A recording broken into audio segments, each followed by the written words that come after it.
Open it up. I'm looking real close. I think I'm probably going to be okay on this line.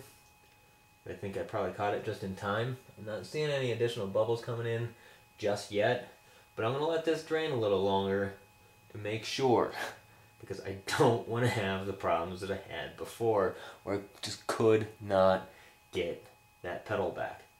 I mean, I don't know if you can see in here, the fluid is nice, clean color. So I mean, we're pretty much fresh fluid coming out now, so I think we're good.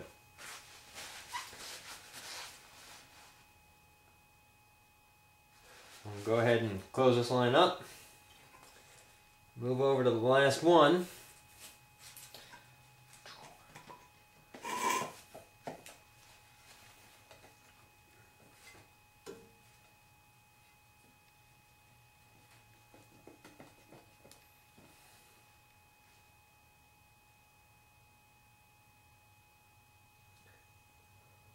Let the hose drain out so I don't get fluid everywhere, like I already did.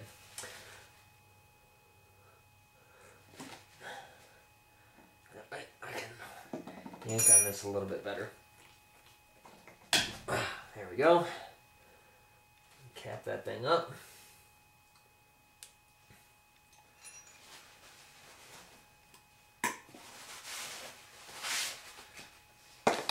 And we'll move over to the other side.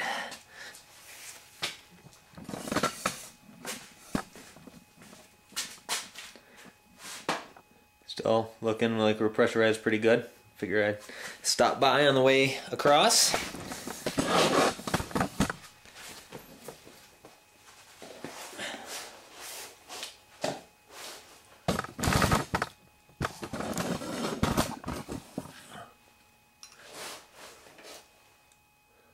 Okay.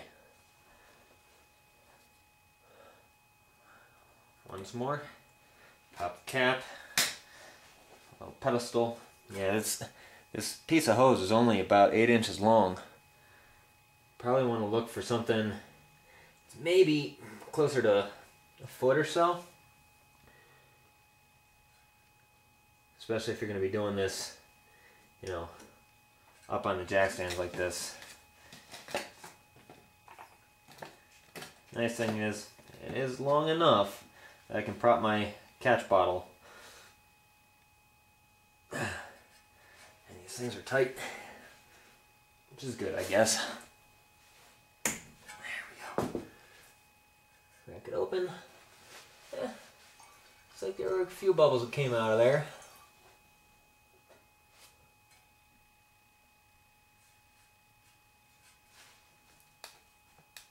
It's flowing nicely.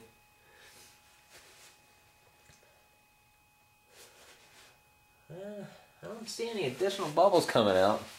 Just the first couple, so you know, it's looking like I've done a pretty good bleed job with the gravity bleed. I think this saves a lot of time. And again, because of the pressure that's in there, you know, you're looking at the way that distribution block, which you're talking about in the Corvette, you know, it's going to be able to really force that air out of there. Probably pretty darn well.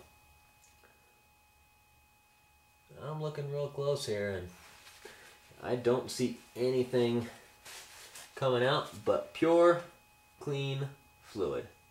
It's probably let a good another cup come out of this side. So I'm going to go ahead and seal that up.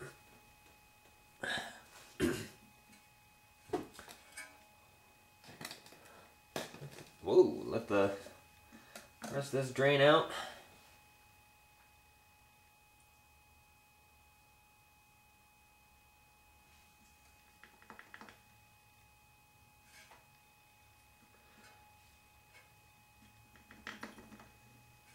I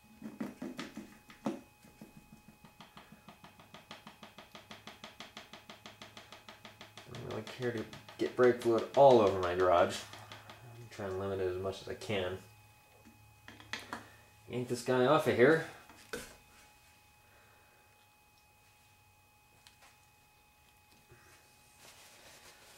that's it. We're done. And the process is very, very quick.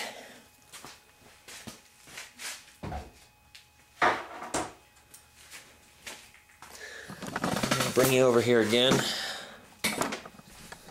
Take a last thought, I guess. So, I'll tell you, I mean, for the cost of this device, the fact that I got really fully bled in, gee, minutes, as opposed to hours that it took for me to do the gravity bleed, yeah, I am thoroughly impressed. And I guess we should see what happens when I try to take that reservoir off.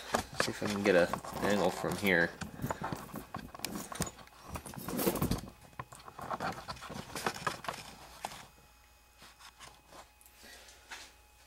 Alright, so we had talked about, can't even see myself. We had talked about seeing about, you know, how to get this thing off of here without getting fluid everywhere, because we still got that tight seal and a whole load of fluid in this hose. So here's my attempt. We'll see how this goes. As I lowered this, more bubbles came out of this top of this reservoir. And it's probably okay. What I'm going to try to do is actually bring this thing all the way down and get these air bubbles, get some air up into this first section of hose from the reservoir to, and see, this is, I think, why we want that quick disconnect, because I'm pretty sure I can get most of the fluid out of this first piece of hose, but I don't know about this other section here. I keep going back and forth, and funny how the fluid is trying to match its own height. Let's try this. Let's depressurize the tank a little bit. Maybe that'll help.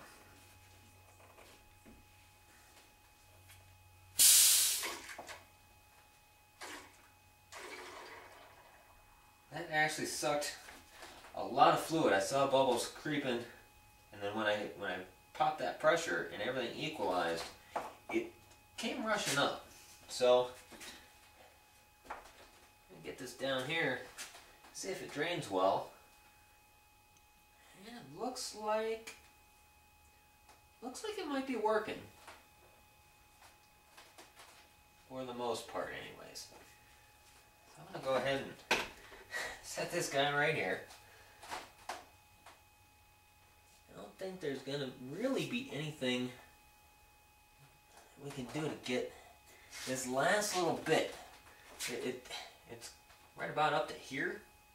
I don't know if there's gonna be any way to get that out of there without really making a mess.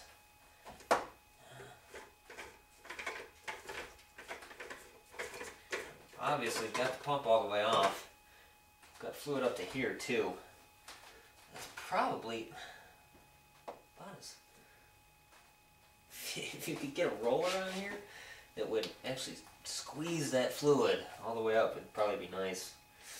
But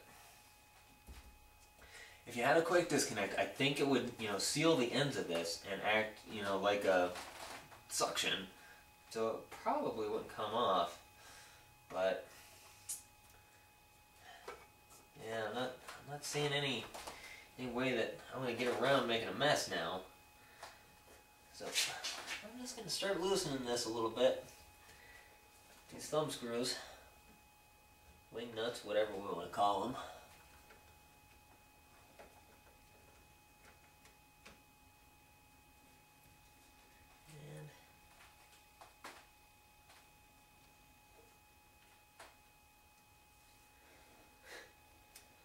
Air is emptying that hose. We're almost off.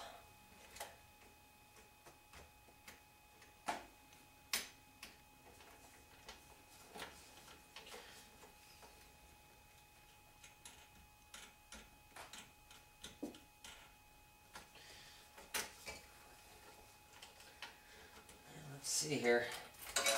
Got the chain off. I think we are good. We do not appear to have spilled fluid everywhere.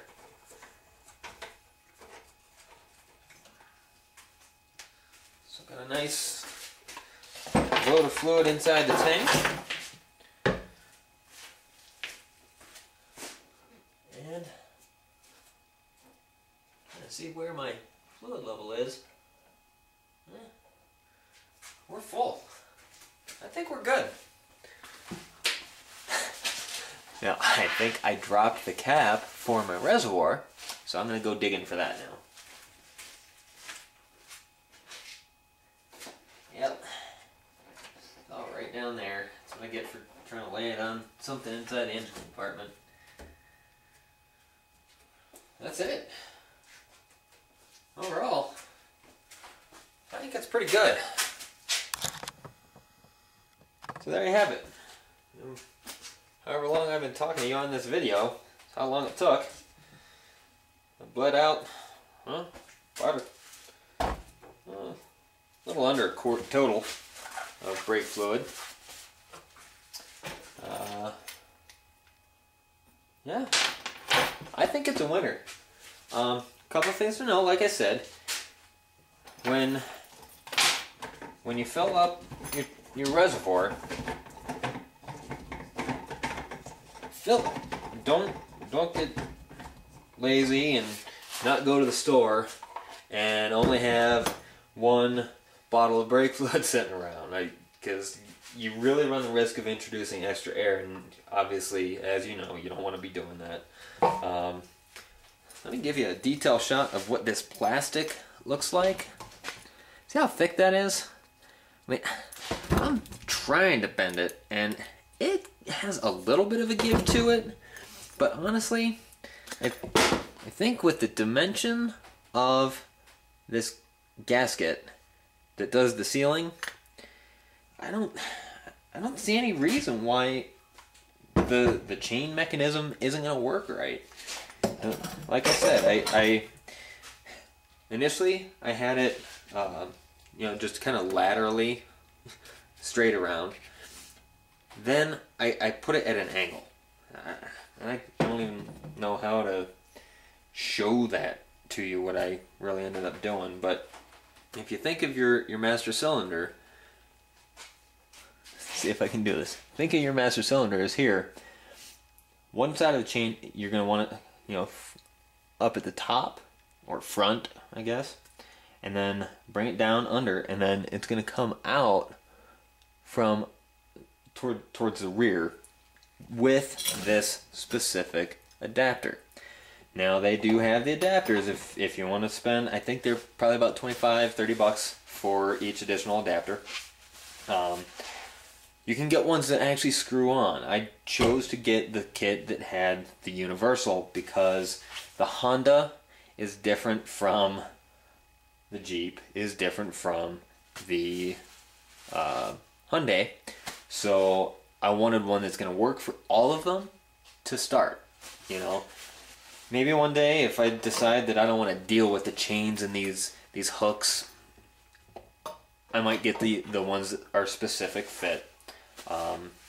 They do have one of these which is more of a metal plate instead of this plastic piece.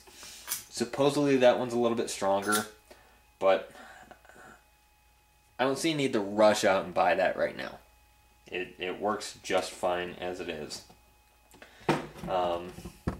You could probably make one of these if you really wanted to, but the cost is probably going to be pretty close to what they're selling it for. I don't think they're making a whole lot of profit on this as compared to what we can get the parts for retail. Obviously they're going to get them at a cheaper price because they're wholesaling, but I think it's pretty good. Trying to think if there's any other tips or tricks I can think of. I think the hanging idea was pretty good because it kept the air outside of the line. Of course, till I ran out of fluid. So you might want to see about, you know, rigging something up for that. When I took the thing off, I just lowered the tank. I lowered the reservoir, the tank of the power bleeder, lowered that below the height of the reservoir, then released the pressure. Most of the fluid came out of that hose, sucked it out just fine. And I didn't have any spillage inside the engine compartment, so obviously with all the work that you've done on your cars, you don't want to be spilling brake fluid. It's gonna eat away at the paint and all that stuff. So that's really really important to not spill that fluid on there. Probably wouldn't hurt to get sheet of plastic or something under there, so that if you do spill it, you're gonna be protecting that nice new paint job of yours. The other thing, the 8-inch hose is a little less than ideal, I think. Let's see if I can get a kind of measurement here for you of what's the diameter. It is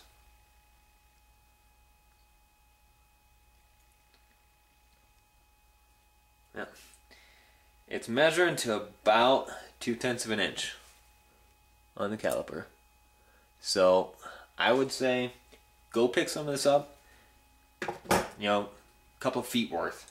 And that way, if the ends get damaged from off and on of the bleeder valves, you'll be able to snip a piece off and still have plenty enough for your next job.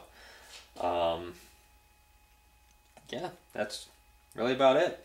I really recommend it. I mean, I've never bled a set of brakes in anywhere close to the time, and like I said, the gravity bleed worked for me for the most part on this car, but the pressure behind it, I kept it around 20 psi when I was actively bleeding. I think that worked out pretty well. So I think that's it. Definitely you should look into buying one. We'll see you later.